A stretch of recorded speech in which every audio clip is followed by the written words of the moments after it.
Every week, it's my goal to share a story of someone's journey through their life and financial vineyard.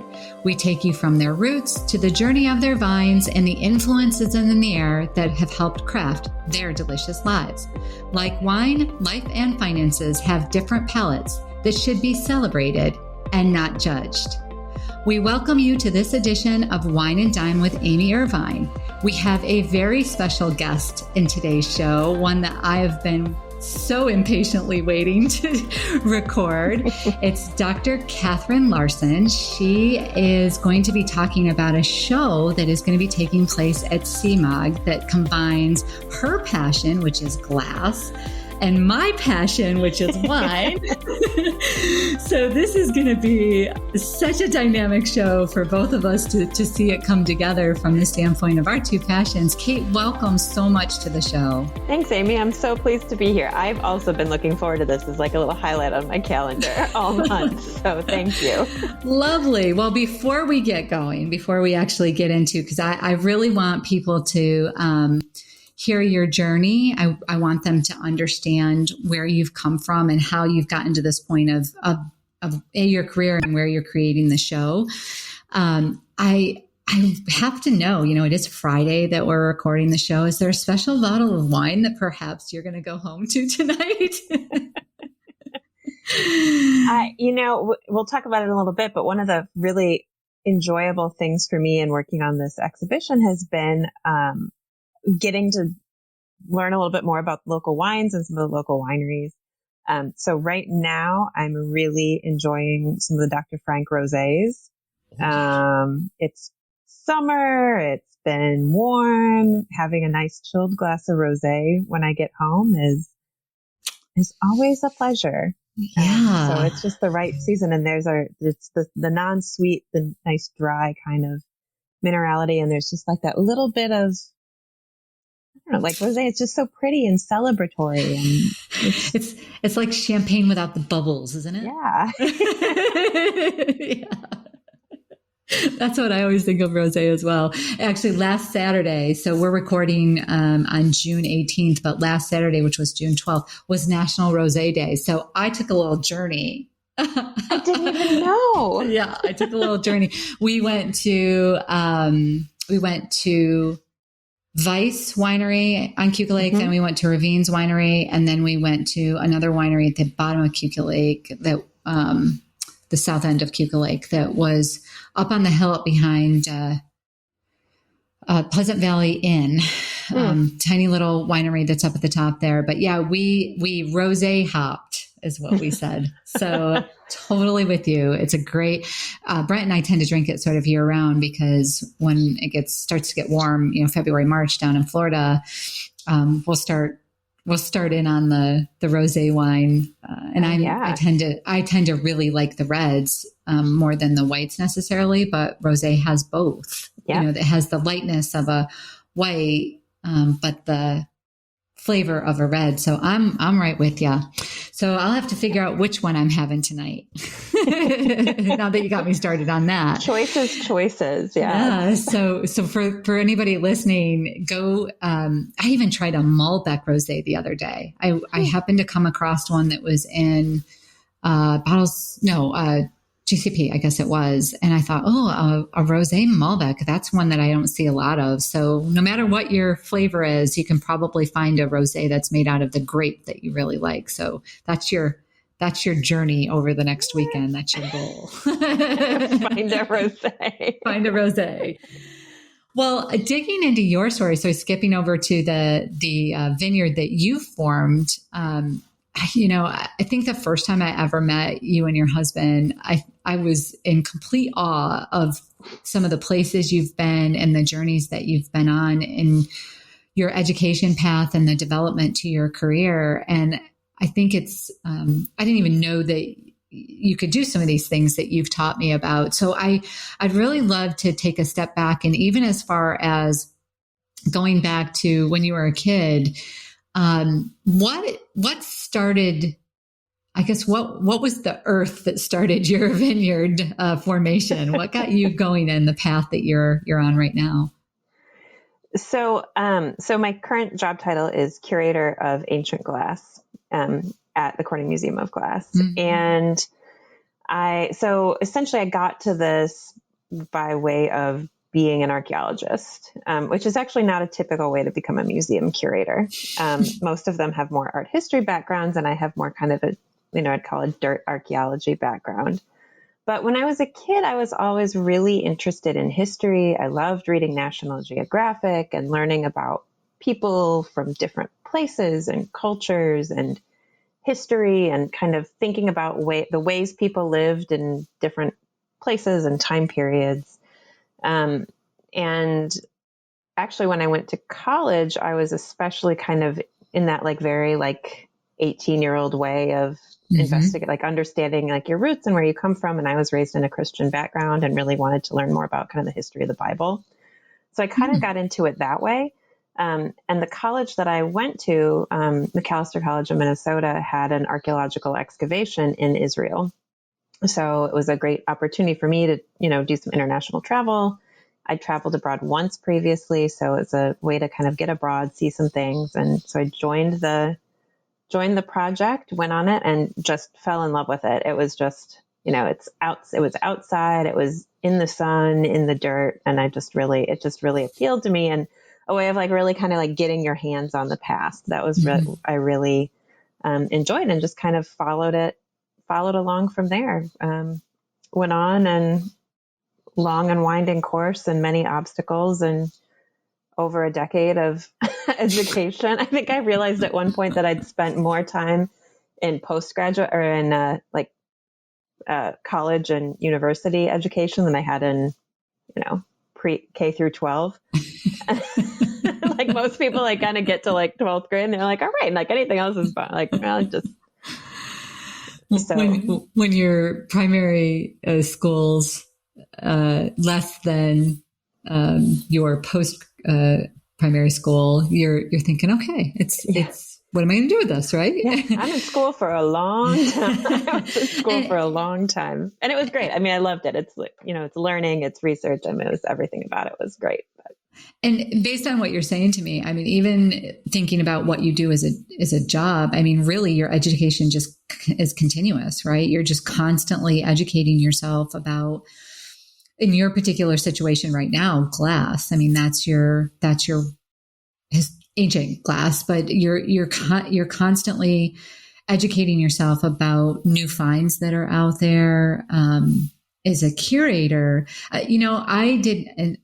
I guess I just didn't, I assumed I knew what a curator was, but in preparation of our meeting, I took a step back. I'm like, well, what does a curator actually do? It's a question a lot of people have. Why don't you explain to the audience, what does that mean when you say you are a curator? Yeah. So, I mean, the way I look at it is I'm the subject matter expert in a particular area at this institution. So it's kind of my job to know about the objects in the collection and to really understand them better than anybody else. There's certainly, especially at CMOG, there's so many people here that know some aspect of glass history. We've got our glass makers who know so much about the way the glass is made. And so I'm kind of really here to talk about the history, talk about the cultures behind them, talk about what they meant in their society. And as part of that, then it's kind of also being a public scholar, being a public kind of intellectual and researcher. So I kind of look at my job as being the kind of the nodal point or the between kind of what scholarly research is and what a general public kind of knows about a material. And we do that, I do that through talks. I do docent trainings. I'm teaching an online class right now with the studio, and exhibitions, of course, right? That's what everybody thinks about museums, or galleries and exhibitions and labels and, all of that kind of content. I'm not the only one. There's a huge team of other folks who are involved in developing that material, but my role is to kind of be the person who gives the content, and then we all kind of craft it and shape it together. So you're sort of the face of the content. You're the face of the shows and the actual exhibition and the education. Yeah. Yeah. And I do, I also do it's a lot of project management. It's a lot of, logistics. I am, you've known me now for a few years, Amy. So you know that I'm, a pretty organized person and, that comes into it as well. And so I do a lot of reading. I do a lot of writing. I do a lot of coordinating. Mystery. Yeah. A lot of mystery too, right? I mean, a lot of what you're doing is research. And if the museum, for example, gets a new artifact, your role is to really do the research on that and trace it back to its origins, right? Yeah. And I'm actually the person who kind of also tells the museum to acquire, like that if we want to like goes out and find it and say, hey, this is really something we should have in our collection. Yeah. So what, a total sidebar from where I was going to go next, but the comment that you just made, what makes a piece ideal for diversifying a collection? It's there's a lot of factors that play into that decision. And that's where there's a lot of curatorial judgment, and every curator kind of has a different, decision-making process. But I mean, I would say like kind of the base level, it's things that you might not already have represented. So adding just things that you don't already have. Better example, there's an aesthetic judgment. For me, in the ancient world, a lot of stuff's broken. So if I can find one that's a little bit less broken, that's a good thing. Or if it has a good story attached to it. Sometimes it's not just about the object. And I think some of the objects that have the best stories are not necessarily the most beautiful or the most pristine. But if they carry some information or a really unique or special history, then that's what can really make them meaningful, and that can really help people connect to them.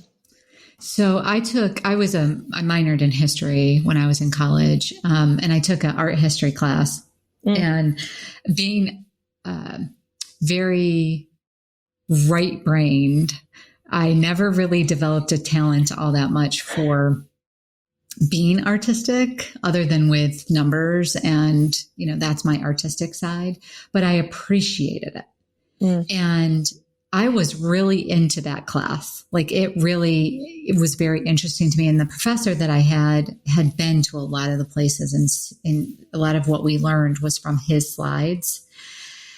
And the way that he would tell the stories, I think just helped me remember a lot of the history behind things, because he would tell like where they were, sometimes even the emotion behind when they saw it, or what the room was like when they visited particular pieces of art, or, this historical reference. And even today, when I see some of those pieces of art or see something, I'm like, oh, wasn't that like the Mezzondome, time? Like it's, it's a very, I don't always remember everything from that class, but it made me appreciate art differently, because history was, always interesting to me. Yeah. But again, not being very right-brained, art was never something that sort of flew under the radar, is what I'm saying, until I took that history class. So I don't think I ever told you that. No, but Amy, that's it's a great story. And I think here's what I like about it. It's that, what connected you with that art was a personal story of like somebody who had a connection to it. And that I think people often think art or history can be kind of boring or dry, because it's all about, and those of us who teach it have been guilty of this. It's all about names and dates and like modernism and Art Deco and these kind of like abstract terms that don't really mean thinking like a lot to people. But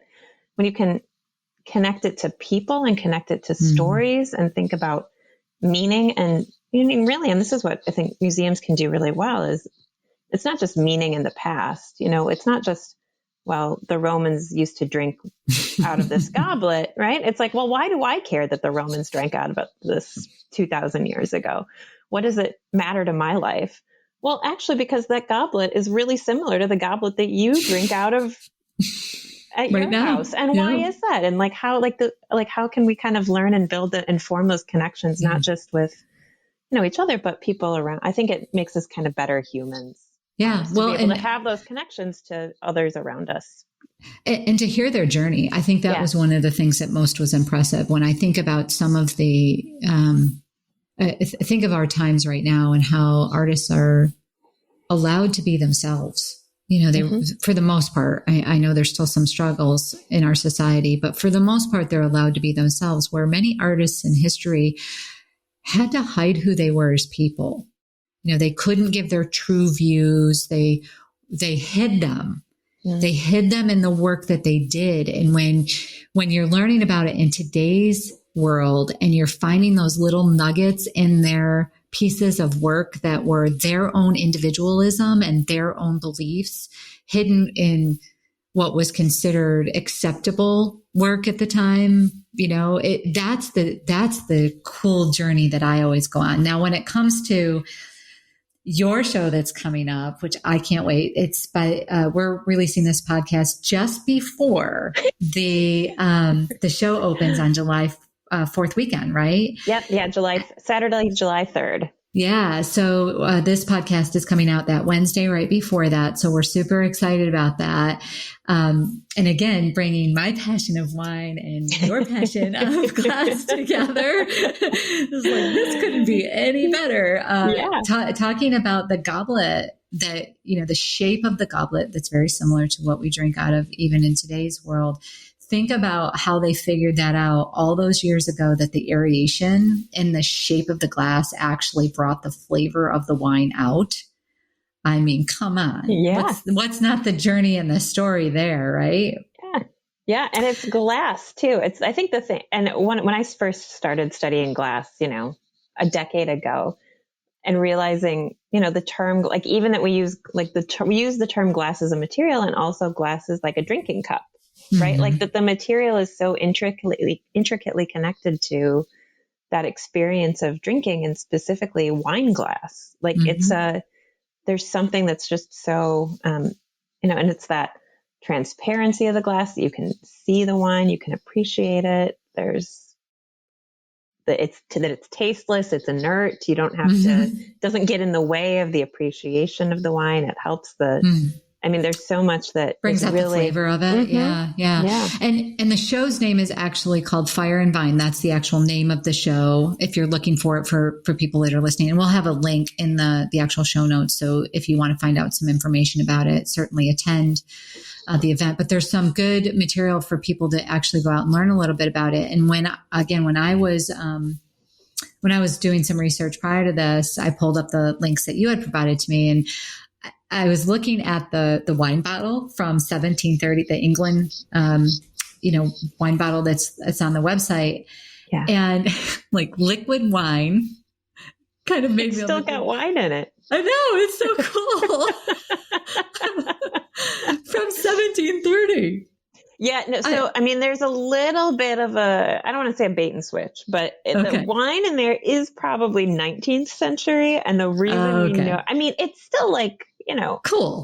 It's probably 200 years old, but we think it was an older bottle that was refilled. And the reason we know that is like a totally, I guess, nerdy history reason, but it's that the seal on top of it was one that did it. Like there's a foil seal on top of that bottle. So this is like a little insight to all your podcast listeners who come see the show. That bottle, the wine is probably 19th century because the foil seal on top wasn't invented and used until then. But still, you're right. And we actually have another piece that is sealed and does seem to have wine or ale in it that dates back almost that far. Wow. So what kind of caught my eye when I first looked at it, I thought either the bottles, because I didn't read the description initially, but I thought either the bottle has been like half painted, or there's like a sludge in there, you know, that it had solidified, right? Yeah. And then I read the caption of it, and it says liquid wine. I'm like, okay, so that's going to be one of the pieces that I'm going to have to go look at. Yeah. The interesting thing to me, and this is that's the information about it. But what's the journey? Like, how did that come to be part of this show? That's the piece that I want to know. The curiosity behind, you know, okay. It was actually, I think it might have been the second piece that I selected for the show, right? Okay. So in the kind of process of building the exhibition, the idea for this whole thing started about a year ago. And it came from, if you think back to a year ago, we were all kind of in lockdown. Yeah, we were going to start. The museum was starting to reopen, but we didn't know what it was going to look like. We'd had to postpone some of our other exhibitions, through our whole exhibition calendar kind of into disarray.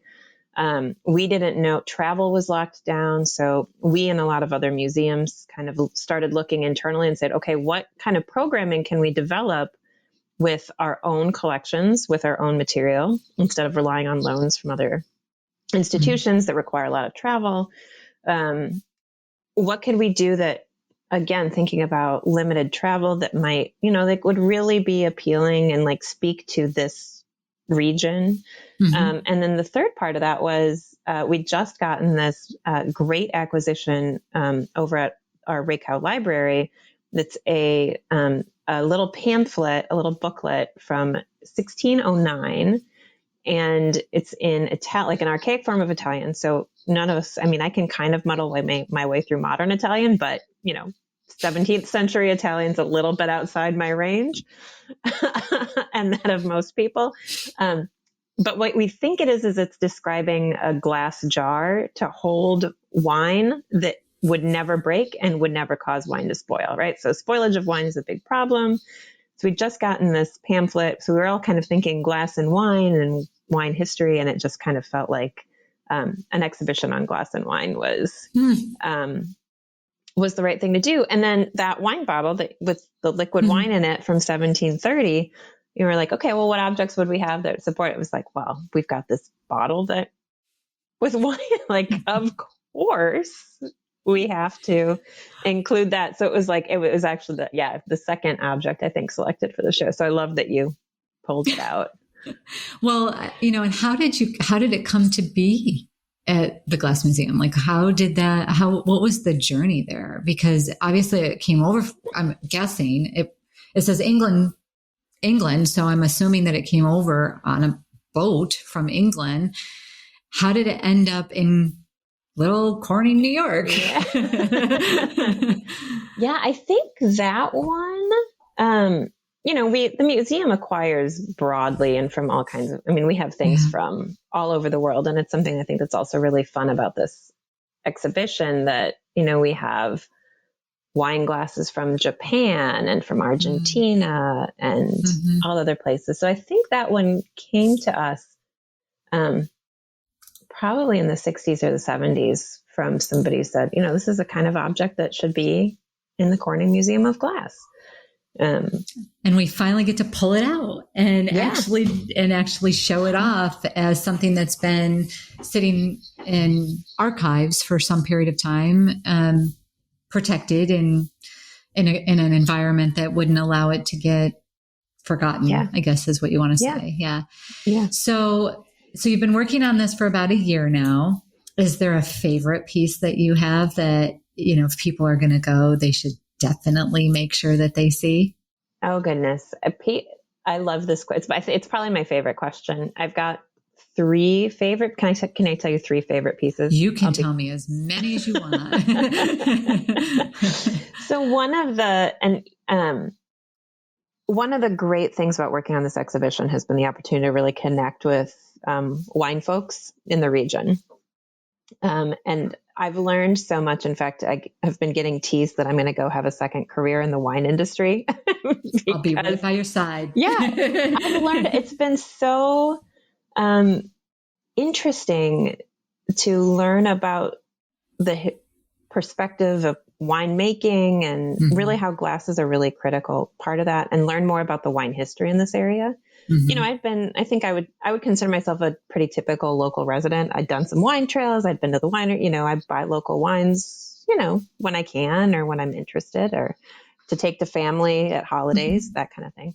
But I didn't really know much about the history of it. And it goes back to the mid 19th century. It's really, really old, and learning about the history of wines in the region, and that they couldn't grow the European styles of grape, and had and then that revolution that happened that Dr. Frank and Gold Seal and others did in the 1950s, and like how they were really figured out how to grow European style grapes, which were being grown in Napa in these colder weather climates. Yeah. I mean, it's just super rich. Anyway, that's all a little bit roundabout. No, question, but I think, no, I mean, building on that just a little bit,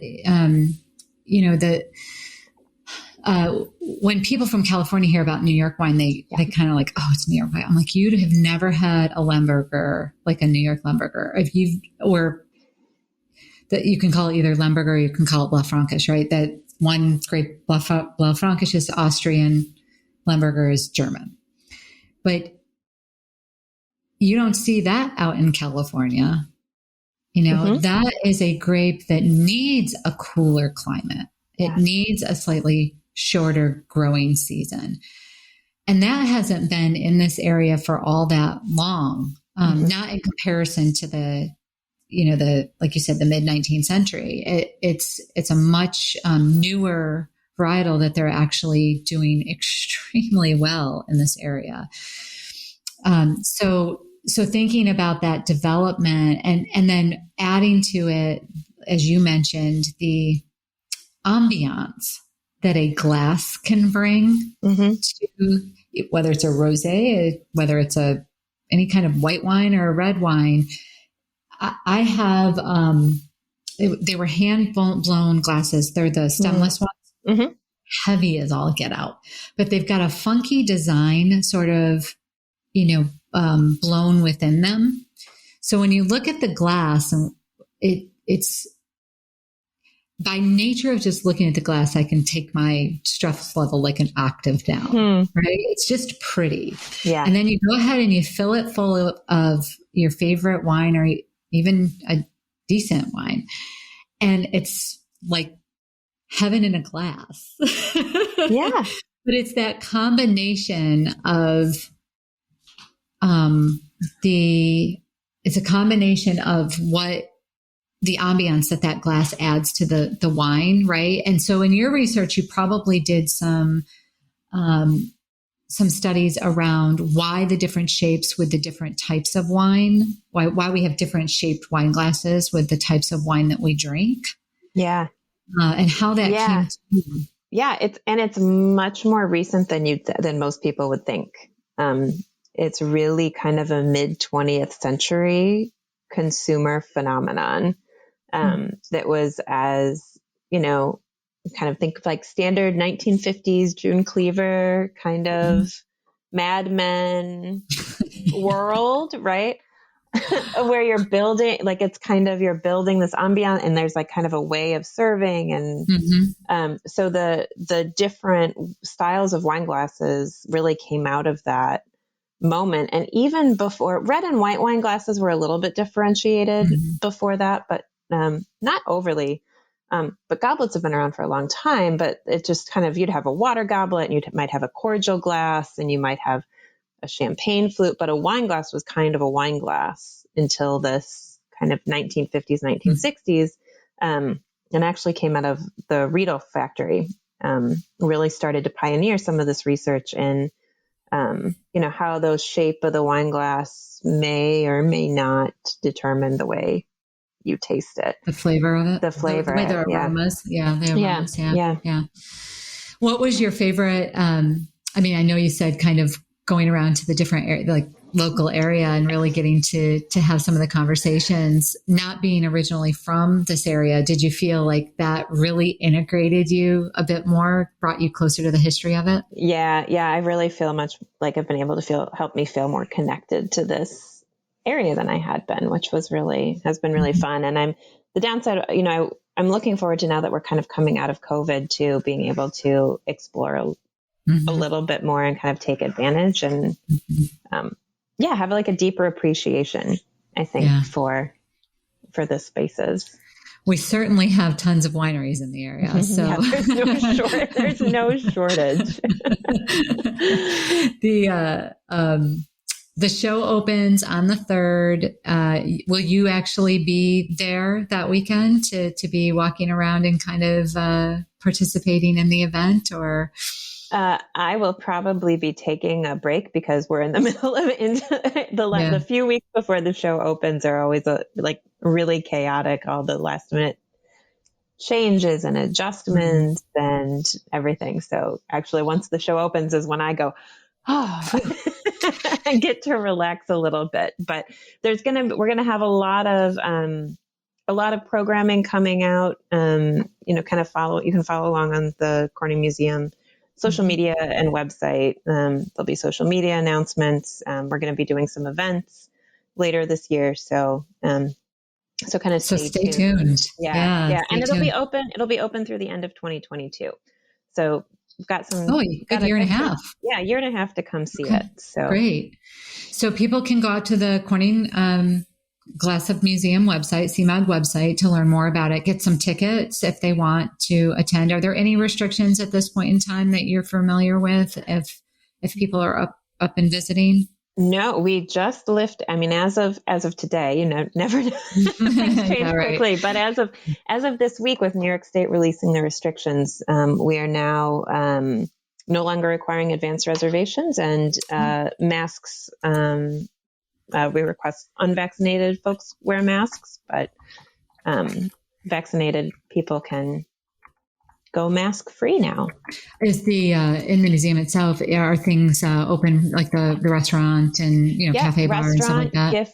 Great gift shop, nice restaurant. I think we've got some local wines even in our cafe.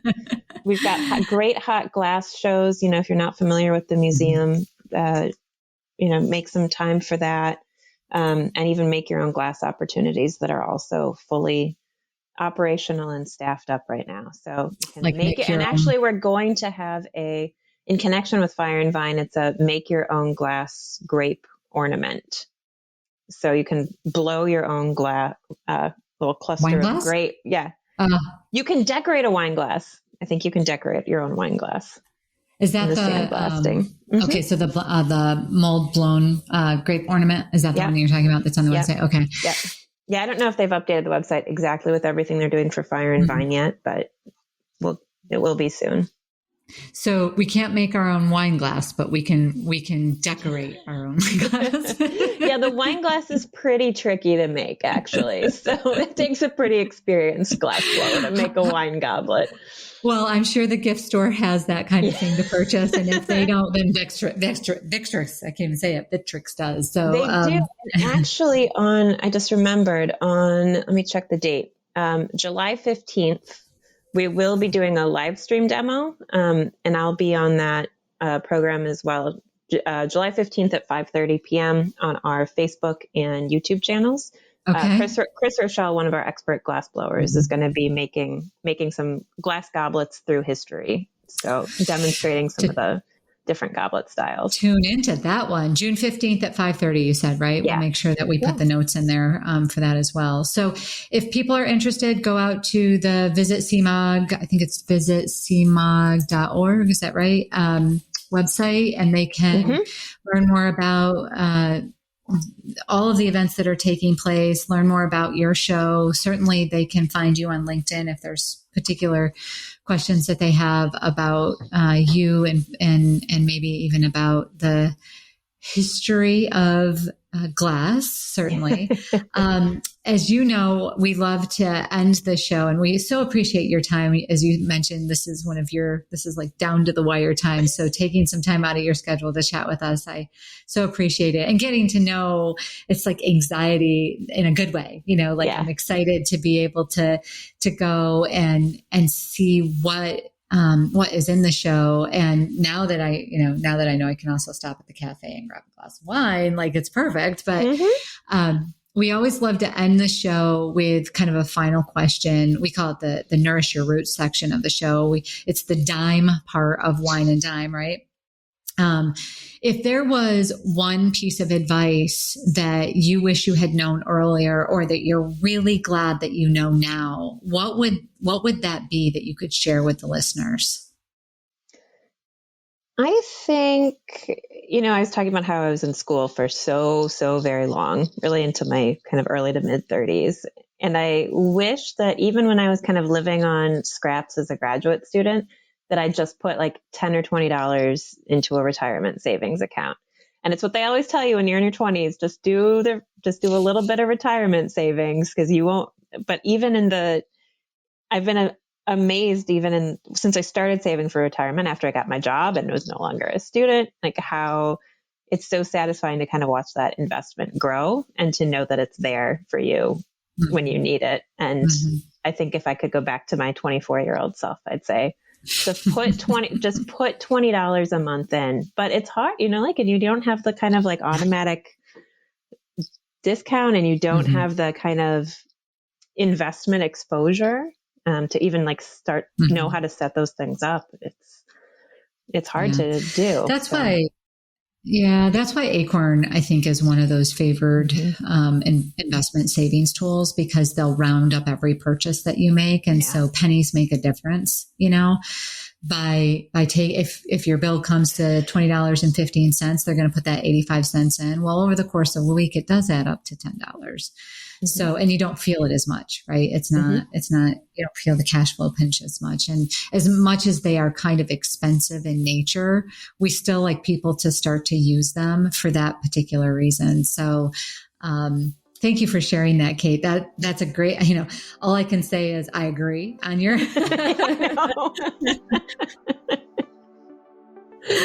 I absolutely agree with your recommendation. And we wish you the best of luck with the show. I'm sure it's going to be a smash, especially for our region. And for anybody that is thinking about traveling this summer, we hope that you make it up to the beautiful area of Finger Lakes, and that you make it into the Corning Museum of Glass to see the show, to taste some of our wonderful local wineries.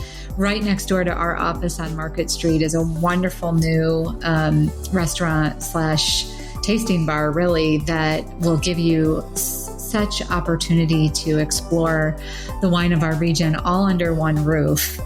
So thrilled to have them next to us and to have them offering what they are. Market Street is a wonderful area to explore, but they really historically have not had a lot of the local wine. So I'm more than pumped to have somebody right next door to me that it's an amazing place. Yeah, that Finger Lakes Provisions and Exchange. Yeah. It's great. Yeah. Well, thanks again for being on the show. We know you're busy, so we'll let you go, but we look forward to hearing more. Keep us posted on how the show is going, or if there's anything you can share that might be coming up that would be exciting for people to maybe even time their visit to the area. I will. Thanks, Amy. This has been really fun. And that will about do it for today's episode of Wine and Dime. You can contact Amy through the website, www.rootedpg.com, or amy@rootedpg.com. You can also follow us on Facebook and Instagram @rootedpg for the latest news. And if you have any questions, comments, or topics you would like to hear about, feel free to let us know. And don't forget to rate and subscribe the show wherever you get your podcasts. And again, thank you for listening, and be sure to tune in next time.